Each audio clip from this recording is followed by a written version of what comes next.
достар, қалайсыңдар? Сіздермен сөйлесемін. Мен өзіме ұнайтын контенттерді қазақ ютубында айтатын боламын.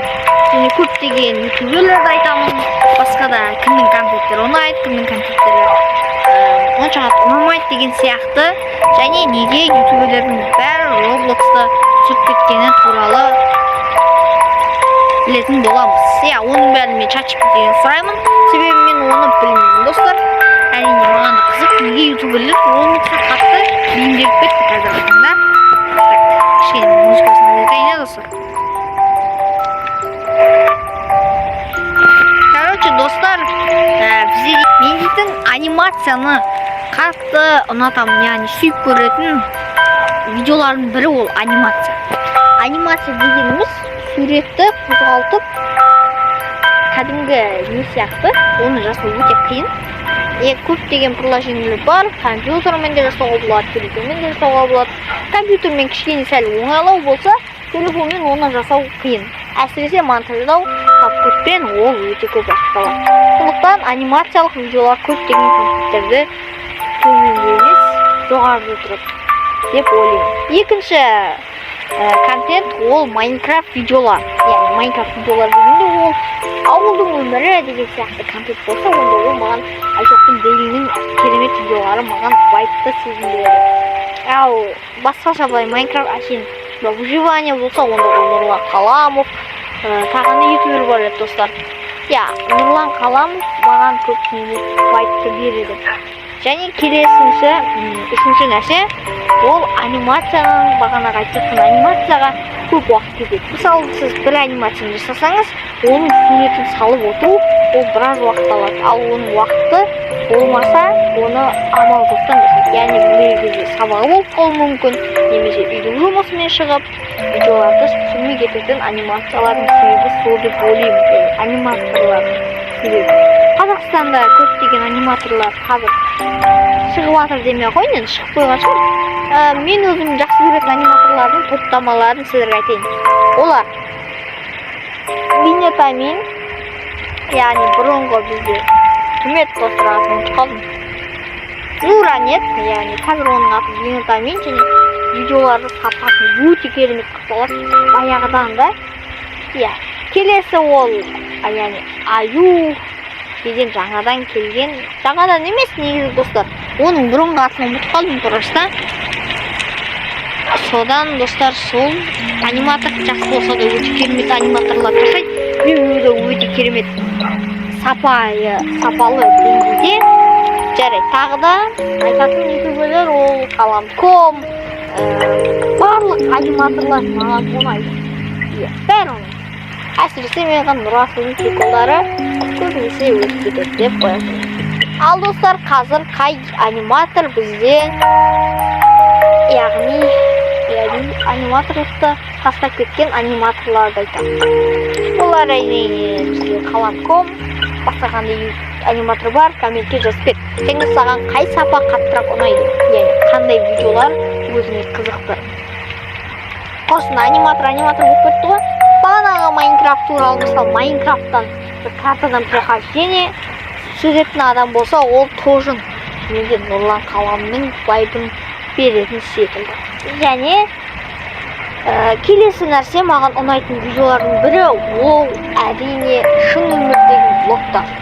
Влог өзіңнің өміріңді салып отыру емес, қызықты заттарды жасау. Мысалы, сенің таңғы ішіп, затын бөлмеңді жинап, видеоға түсіріп, сау болыңыздар дегеніңіз, немесе магазинге барып түсіргеніңіз, бұл вообще адамдарға қызық емес. Влог дейтініміз өзінің өміріңді түсіру, бірақ өте ерекше.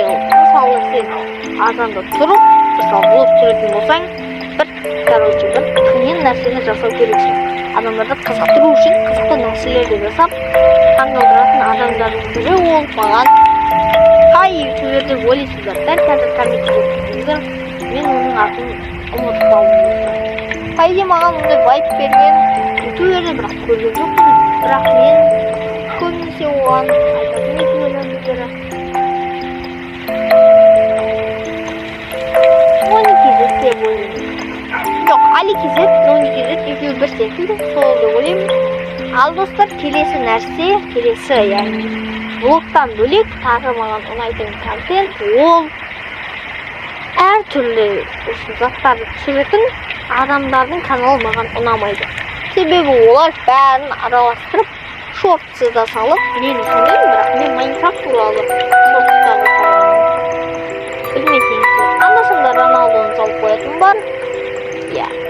Сондықтан білмеңіздер, мен ешқашанда мен басымды солай түсіремін. Яғни мен видео түсіремін да, бірақ мен Майнкрафт видеоларды түсіремін, анда-санда бір хоррор видеоны бір салып қоямын. Ана IMCAT деген видео түсірген болатынмын, достар. Естеріңізде бар, мен оны YouTube'дан видеолардың арасынан өшіріп тастағам. Оны сіздер мен посттардың арасынан қарасаңыздар болады. Мен IMCAT деген ойынды ойнаған болатынмын. Иә, ол кезде вообще бұлай сапалы дауыста болған жоқ. Леп сөйлейтінмін. Тағы да басқалары. Ну, иә. Келесі нәрсе, ол Майнкрафттан бөлек басқа да ойындарды түсіру. Мысалы, FIFA болсын, Brawl Stars болсын, ол ойындарды қызықты қылып түсіру. Мысалы, ақшаңды қосып, Brawl Stars ақшаңды қосып, проблемаларды алып, адамдар контенті үшін ақшасын қосатын адамдар оның контенті тактика төменде емес, жоғарыда болады. Және олардың бірі Астар.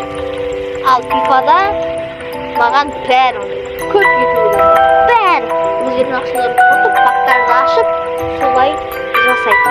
Пактарды ашып, өздерінің ақшасын қосып, жаман футбол түседі, оған көңілін түсірмей, локацияларға. Достар, енді бізде видеоның соңына кішкене жақындап қалғаннан кейін, неге ютуберлер осы қазір Roblox-тағы украдите в брюнет ойынына кіріп кетті? Соны біз қазір ChatGPT-ден сұрайтын боламыз.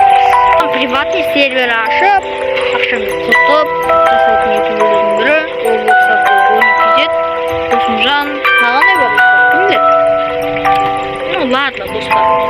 Видеоның бітуіне кішкене уақыттар қалған кезде айтайын. Маған ең қатты ұнайтын контент ол как всегда Майнкрафт. Бірақ ешқандай да қызықты нәрсе емес. Маған выживание контенті қатты ұнайды. Ол өте қызық, әлі выживанияда бір нәрсемен төбелесіп, оны видеоға түсіру прикольно. Мысалы, выживание сесін теген шығарсың, бірақ қызықсыз моменттер болып, мысалы, ағаш сындырып атасың, оны қырқып тастайсың. Ол қызық емес адамдарға. Просто оны монтажбен ағаш кесіп болғаннан кейін кездесеміз, немесе ағаш кесіп болғаннан кейін оташпен кездесеміз де, и подписчиктер бәрі сол ағаш шауып боласың, кейде ағашта тұрады, олар көреді, түсінеді ол уақытын қосып ағашты сындырған, дәлелдей алмай жатсам, осыны апарып, жанына барып көресің.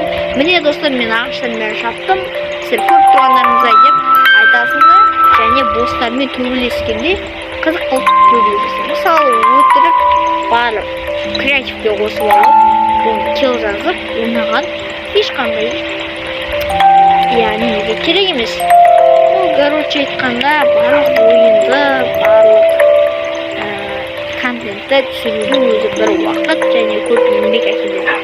Жарайды достар, осымен видеомызды аяқтаймыз. Сіздермен болған мен Слоя Ахтияз. Пока-пока, чао.